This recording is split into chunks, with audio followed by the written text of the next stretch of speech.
Yeah, that's my best friend. Wow, it is nice as heck in here. Okay, I just had a question though about 2020, that whole coronavirus thing. Like, why did you do that? We don't got no other ones for it. Say hi to my knee. It's like no fire. Oh, he drew a picture of me. Hey, I look cute, y'all look bad as fuck. That's gonna be my movie. Huh? I do not know. I don't know who on here.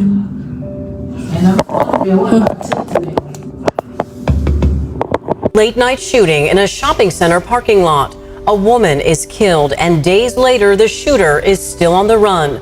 The family of the mother killed last week in the Pocket neighborhood is pleading with whoever is responsible to turn themselves in. Yeah, her family says the victim is a 26-year-old loving mother of 2 young children. Valentine's Day, a day for love, for flowers, for promises whispered between 2 people. But for one young mother in Sacramento, it was the last day of her life. Chasity Sparkman wasn't supposed to die that day. She was supposed to celebrate with her kids, maybe dream about the future. Instead, she was gunned down in a parking lot, in broad daylight, shot, bleeding, fighting for her life. And the man accused of pulling the trigger? Her own husband. A man she'd known for years. A man she once trusted, but she wasn't alone when she died.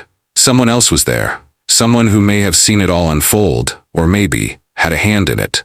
This isn't just another crime story. This is a story about love turned into obsession, about second chances that came with a price, and about a final, fateful meeting that ended in murder. How did it all lead to this? What happened in those final moments, and why, after the shots were fired, did 2 people vanish, leaving only a shattered family behind? Today, we're walking through the life of Chasity Sparkman, the mother, the student, the woman who never saw it coming. We'll uncover the past, break down the crime, and follow the trail that led investigators from California all the way to New York City. This is a heartbreaking story, so grab a cup of coffee and settle in. I'd love to know where you're tuning in from. Let me know in the comments. Don't hesitate to join the conversation too. Your thoughts and input are a vital part of this story. We specially welcome you to Mind Twist True Crime Stories. Kindly support us by subscribing to this channel and turn on the notification bell icon. This heartbreaking story will be taking us to Sacramento, California. It is a city of contrasts, where history and modern vibrancy coexist side by side. On one hand, you have the majestic California state capitol, the charming cobbled streets of Old Sacramento, and world-class attractions like the Crocker Art Museum and California State Railroad Museum. On the other hand, the city faces real challenges, with a violent crime rate of about 7 incidents per 1,000 residents and property crimes affecting nearly 42 per 1,000. Gun violence remains a pressing issue here. This is a place where the echoes of the gold rush still resonate, yet its streets are all too familiar with the harsh realities of urban crime. 26-year-old Chasity Sparkman was the kind of mother who made every moment count. She wasn't rich. Originally from Sacramento, California, she wasn't famous. But to 2 little kids, she was the whole world. Her son and daughter, just 6 and 8 years old, woke up every day knowing that no matter what, their mom would be there, making breakfast, tying their shoes, cheering them on, whether it was a school project or just a silly little dance in the living room. She worked hard, juggling motherhood with her dream of a better life. Sacramento City College was her fresh start, studying to become a psychologist. She had plans, a future, a goal to give her children more than she ever had. But dreams take time, and time was something she didn't know she was running out of. Chasity grew up in a big family, one of 20 siblings. She knew struggle, but she also knew love. Her brothers and sisters weren't just family, they were her safe place. And no matter what was going on in her life, she never shut them out. Even when things got tough, even when she was hurting, even when she was hiding things she didn't want them to see. Because Chasity was the kind of person who put everyone else first. She forgave quickly. She believed in second chances. And sometimes, that can be dangerous. Her relationship with 25-year-old Isaiah James had once been full of love. They were high school sweethearts, the couple everyone thought would make it. But love alone doesn't keep a relationship alive. And when Isaiah went to jail, everything started to change. Chasity stood by him. She wrote him letters, visited him in jail, took his calls, posted about him on social media, telling the world she still had his back. But something was different. The connection that once felt unbreakable was starting to crack. And then, Isaiah got out. That's when things really started to spiral. Chasity had moved on. She had her kids to think about. She had school, her business selling hair and lashes, and a future she wasn't willing to give up. But Isaiah? He wasn't ready to let go. And when he came back into her life, he didn't come alone. So Chasity and Isaiah, they were young when they got together. High school sweethearts, right? Like something out of a movie. They got married, had kids. For a while, it seemed like they had it all. The picture-perfect family. You know, the kind you see on Instagram? But things changed. Life has a way of doing that, doesn't it? Especially when you're young and trying to figure things out. Isaiah ended up in jail. I read that it really put a strain on their relationship. Think about it. The distance, the phone calls, the waiting, it takes a toll. Especially on Chasity. She was holding things together at home, taking care of the kids, and still trying to support him. It must have been incredibly difficult. Some of their phone calls from jail. It was intense. You could feel the tension. Chasity was accusing Isaiah of lying, acting strange. He was saying she didn't care about him anymore. It was clear things were falling apart. A lot of arguing, a lot of hurt. You know how it is. Relationships can be messy. But here's the thing that really gets me. Despite all the problems, all the arguments, and the previous physical fight that occurred when Isaiah first got out, Chasity still met with Isaiah on Valentine's Day. She went to see him. Why? Was she trying to reconcile? Was she scared? Did she feel she had no other choice? We may never know the full story, but what we do know is that meeting was the last time anyone saw Chasity alive. This story leaves us wondering how love, trust, and betrayal can intertwine to create a perfect storm of tragedy. Valentine's Day, 2024, 11:15 p.m. The Lake Crest Village Shopping Center. A seemingly ordinary night. People finishing up their last-minute shopping, maybe grabbing a late-night bite to eat. But in one corner of that parking lot, something terrible was about to happen. Something that would change everything. Chasity Sparkman was there. She had come to meet Isaiah. They'd met recently, after he got out of jail. Things hadn't been good between them for a while. There was an argument that day, and he physically assaulted her. Can you imagine? And yet, despite the violence, she agreed to meet him again. This Valentine's Day meeting, it was supposed to be a chance to reconcile, a chance to talk things through, a chance, perhaps, for a fresh start. But Chasity wasn't the only female there that night. Isaiah brought someone with him. 25-year-old Iona Burgos. His new girlfriend. Why was she there? What was her role in what was about to happen? Why would you bring your girlfriend to a supposed reconciliation meeting with your wife, the mother of your kids? Imagine such audacity and temerity. What we do know is that something went horribly wrong. A confrontation. Words exchanged, and then violence. A single gunshot, and then silence. Immediately, officers and emergency responders converged on the scene. Within minutes, paramedics rushed to Chastity's side. She was found with a life-threatening gunshot wound. An injury so severe that, despite desperate efforts, saving her became impossible. As the ambulance sped toward the hospital, hope began to fade. Tragically, Chasity passed away, leaving behind a void that would forever alter the lives of her children and family. Chasity Sparkman, a young mother, a daughter, a sister, was gone. Her life brutally cut short in the parking lot of a shopping center. On Valentine's Day. The details surrounding her death are still under investigation, including the role Iona Burgos may have played. But the outcome was devastating. A family shattered. 2 children left without their mother. But the story doesn't end there. The question remains, who pulled the trigger? Was it Isaiah?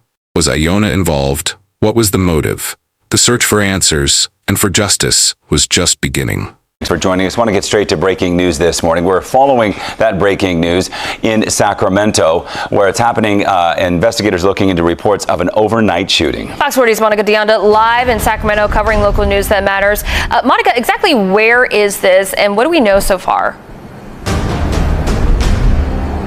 Well, Melanie, Richard, good morning. We are just in front of the Nugget Market. If you're familiar, that's where Greenhaven and Florin Road is, and you can see right in front of the Sherry's restaurant.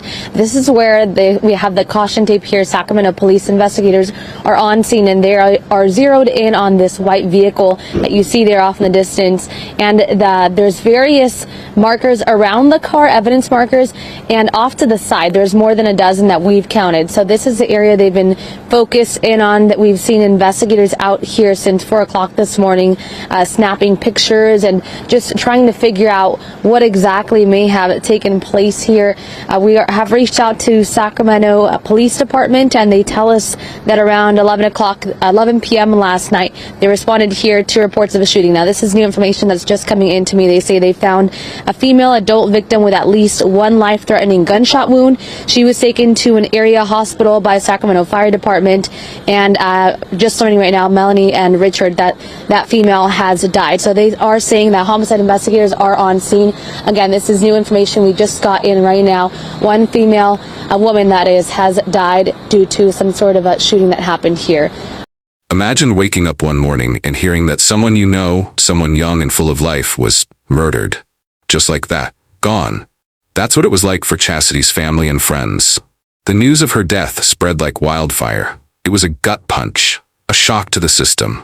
No one could believe it. Her sister Nayana said she was in a daze, just numb. Her dad, Alfonso, he was heartbroken. He said he couldn't understand it. He had lost loved ones before, but losing a child, it was different. It hit harder. It's a pain no parent should ever have to experience. And her kids? They were just 6 and 8 years old. Can you imagine trying to explain to a child that their mother is never coming back? That she was taken from them, violently, in a place that should have been safe?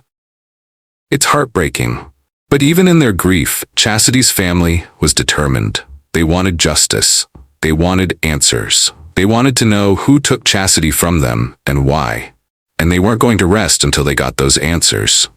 Dozens gathered at the scene, holding vigils that filled the night with shared grief and whispered prayers. Community members organized fundraisers, GoFundMe pages, and even a Cash App account under the name Justice for Chasity to support the children. This outpouring of support has not only helped the family cope, but also sparked a larger call for accountability in a case that continues to puzzle everyone. Yes. For the first time, we are hearing from the father of a mother of 2 who was shot and killed in a popular shopping center in the Pocket neighborhood. This as the family of Chasity Sparkman gathers for a candlelight vigil in honor of a daughter taken too soon. ABC 10's Roxanne Elias is live at the Lakecrest Village Shopping Center where Chasity was shot. Roxanne, such a tragic loss, and the family is still looking for justice. It is, Laura, and yes, they are. Right now, as we speak, family, friends of Chasity Sparkman gathering in the parking lot across from Cherie's restaurant. They're bringing balloons, sharing hugs, bringing flowers. A very sad day for them as they remember their loved one. They still have so many questions, trying to figure out exactly what happened in this parking lot where Chasity was actually killed. They now are demanding justice as they search for what happened here. I still don't believe it. I still feel like it's a dream. I'm waiting on her to bust through the door. Alfonso Sparkman says he's angry and in shock, knowing he will no longer hear from his 26-year-old daughter, Chasity Sparkman. The mother of 2 was shot and killed on Valentine's Day last week in the Lakecrest Village Shopping Center. Her family says from what they know, she was meeting with her husband, but Sacramento police are still investigating what led up to her death. Alfonso says he's trying to get to the bottom of it. I want to know the truth because it hits different. You know, so people understand, I've lost a lot. I've lost a lot in my time, brothers, sisters, mother, father, stuff like that, cousins. But it hits different when it's your child. You know what I'm saying? I don't have that kid blowing my phone up all day, every day no more. The father of 20 children says his daughter was studying psychology at Sacramento City College. She mainly would focus on her music, work, and caring for her kids. Those kids will now be adopted by her aunt, which was Chastity's request. Alfonso now asking why this happened to his daughter. It's kind of like being hurt, sad, angry, and afraid at the same time. Because you don't know what to be mentally. You know what I'm saying? My emotions all over the place. Sacramento police say there are no suspects in custody, but they met with investigators Wednesday afternoon as they look into leads to find those responsible. Alfonso says he's putting his trust in police, asking his community to bring to light any information they may have. As soon as they get apprehended, I feel a lot better. Once I know they're in custody, I'll be able to breathe. Because jail is hell for anybody. Because I feel once you're behind bars, you consider you deceased. Back out here live, Alfonso says he appreciates everyone reaching out to him, but he says it has been somewhat overwhelming. He's asking instead for the community to show him support by coming out here tonight and sharing any information they may know about what happened on that night. The family also has a GoFundMe account set up for the children because, of course, they're left without a mother now. Chris, Laura, back to you in studio. Yeah, Roxanne, those kids are so young, so precious, and we can see that everyone is leaning on each other tonight to get through this terrible time. So many questions remain. Call police if you know anything. Roxanne Elias. Late night shooting in a shopping center parking lot. A woman is killed, and days later, the shooter is still on the run. The family of the mother killed last week in the Pocket neighborhood is pleading with whoever is responsible to turn themselves in. Yeah, her family says the victim is a 26-year-old loving mother of 2 young children. ABC 10's Roxanne Elias has their emotional plea for help. A slew of emotions hit as this Sacramento family tries to understand how their sister, 26-year-old Chasity Sparkman, was killed on Valentine's Day. It's especially hard for her kids. My auntie has to sit here and, deal with the mood swings, and she's trying to cope herself, so we're not okay. We're trying to be, but we're not okay. The shooting happened around 11:30 p.m. Wednesday in the Lake Crest Village shopping center in the Pocket neighborhood. Sparkman's family says from what they know, Chasity was there meeting with her husband when things turned violent. We want to know the truth, We want an investigation. Justice. We want justice. We want them to turn themselves in. If they had nothing to hide, then they should be able to come forward and clear their name. We're just hurting. We asked police if she was there meeting her husband. They told us they're actively looking for suspects and don't want to compromise the investigation. As her family searches for answers, they're trying to focus on the lasting memories made with Chasity. She was a firecracker. She loved everyone. She loved her family. She was very family oriented. If you know my sister, you guys could argue one day and she's gonna call you the next and say, I don't care about you being mad, girl, what you doing? The mother leaves behind 6-year-old daughter, Princella, and 8-year-old son, Zayani. The family hopes her children can get through it. That they could just hold on to the memories and the love that their mother has for them. And that God gives them strength to get through it because they're just babies.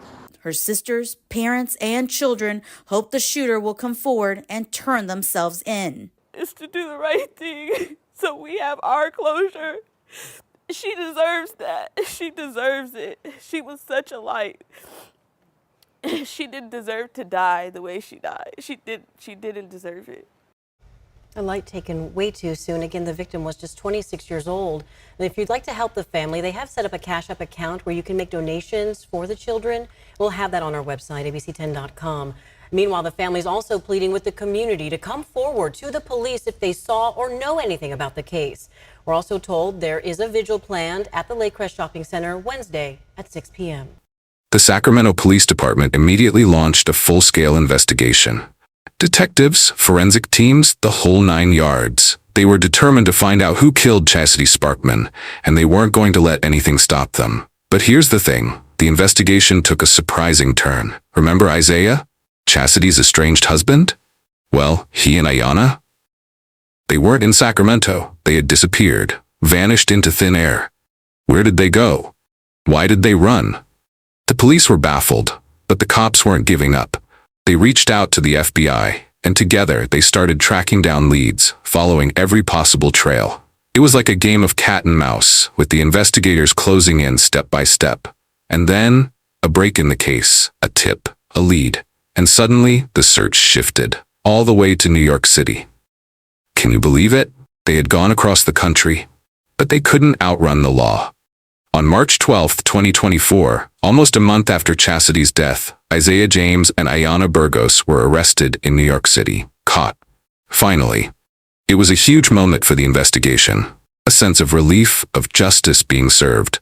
Coincidentally, that was the same day Chasity Sparkman was laid to rest. Now both face homicide-related charges and await extradition back to Sacramento.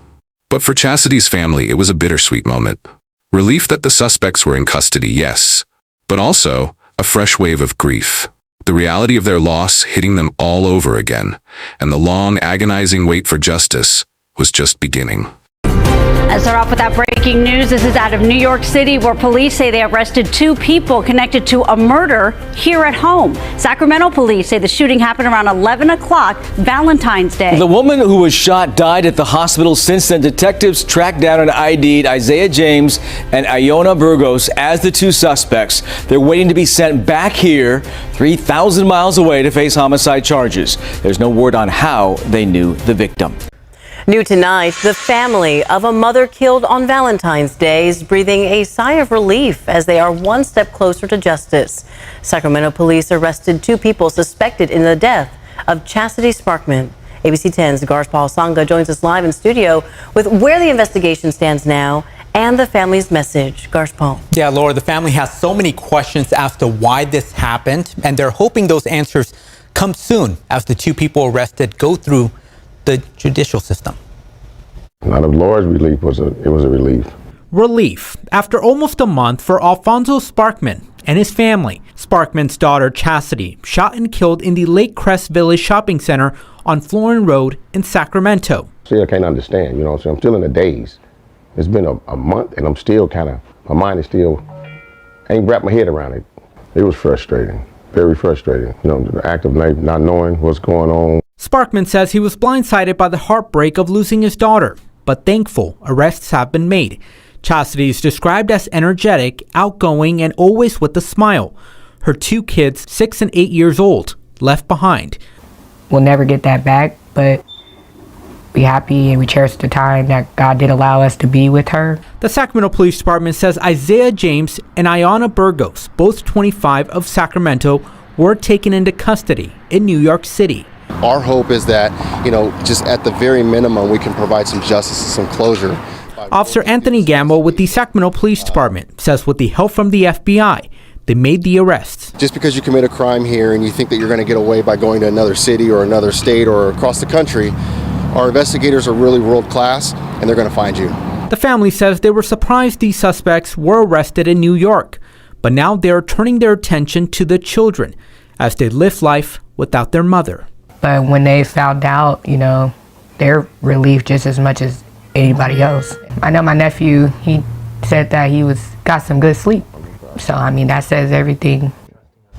Now, no court date has been set for the duo arrested, and they will need to be extradited here to Sacramento, and they're both facing homicide charges and possibly even more as the investigators continue to follow up on tips. Laura. Yeah, still a lot of information to sift through. A lot of questions still remain. But Garshpal, did police say anything about the relationship between the family and the people arrested? Yeah, so far the Sacramento Police Department have not confirmed the relationship between the suspects and the victim. But the family tells us is that the pair that were arrested, one of them is her husband, and then the other person is the girlfriend of the husband. So again, that's only from the family. Police are still conducting their investigation, hoping to speak to more witnesses. Right. As the investigation continues, we know that Chasity was still so young, her life taken away so soon, and she still leaves behind those 2 beautiful children. Yeah. We know that you'll continue following this story for us. Just a heartbreaking story. Our hearts go out to that family. Garshpal Sangha, thank you. Okay, so we know who the suspects are. Isaiah James, Ayanna Burgos. But who are they? What's their story? And what's their connection to Chasity? Well, it's complicated, like really complicated. Isaiah, as we know, was Chastity's estranged husband. They had a history, a long one. But it wasn't all sunshine and roses. There were problems, arguments, even violence. Remember that incident after he got out of jail? Yeah, not exactly a fairy tale romance. And then there's Ayanna, Isaiah's new girlfriend. She was there that night in the parking lot. Why? What was her role in all of this? Was she just an innocent bystander? Or was there something more to it? Chastity's family believes that Iona was more than just a girlfriend. They believe she was involved somehow, that she played a role in Chastity's death. But the police haven't confirmed that. They're still investigating, still piecing together the puzzle. But here's where it gets really interesting. There are rumors, whispers, people saying that Iona and Chasity, they knew each other, that there was some bad blood between them. Jealousy, revenge, it's all speculation at this point, but it definitely adds another layer to this already tangled web. So, what was the motive? Was it a crime of passion, a jealous rage, a planned attack, or something else entirely? The truth? Well, that's what the investigators are trying to uncover. And as they dig deeper, they're finding that the relationship between these three individuals was more complicated than anyone could have imagined. It's easy to get lost in the details of a case like this. The crime, the investigation, the legal proceedings, it can be overwhelming. But we can't forget the most important thing. We can't forget Chasity, who she was, what she meant to the people who loved her. Chastity's story is a tragic reminder of the devastating consequences of violence. It's a story that happens far too often, but it's also a story of love, of resilience, and of the unwavering strength of the human spirit. We must continue to raise awareness about domestic violence. We must support victims and their families, and we must work together to prevent these tragedies from happening in the first place. Share this video to help keep Chastity's story alive. Share it to raise awareness about domestic violence. Share it to honor her memory and to support her family. And most importantly, never forget Chasity Sparkman. To Chastity's children and family, our heart aches for your loss. Chastity's light shone brightly, and though she's gone too soon, the love she shared will live on forever, sending you strength, comfort, and peace during this incredibly difficult time. You are in our thoughts and prayers. If you are looking for more true crime stories with mystery, thrilling suspense, justice for victims, and understanding human behaviors, hit the subscribe button now and turn on the notification bell icon below so you would be among the first to know when we put out a new true crime story. Don't hesitate to check out our other videos as well. Join the conversation in the comments, and together we'll explore how we can make a difference in our society and ensure justice for victims. Thanks for watching till the end, and until next time, stay safe.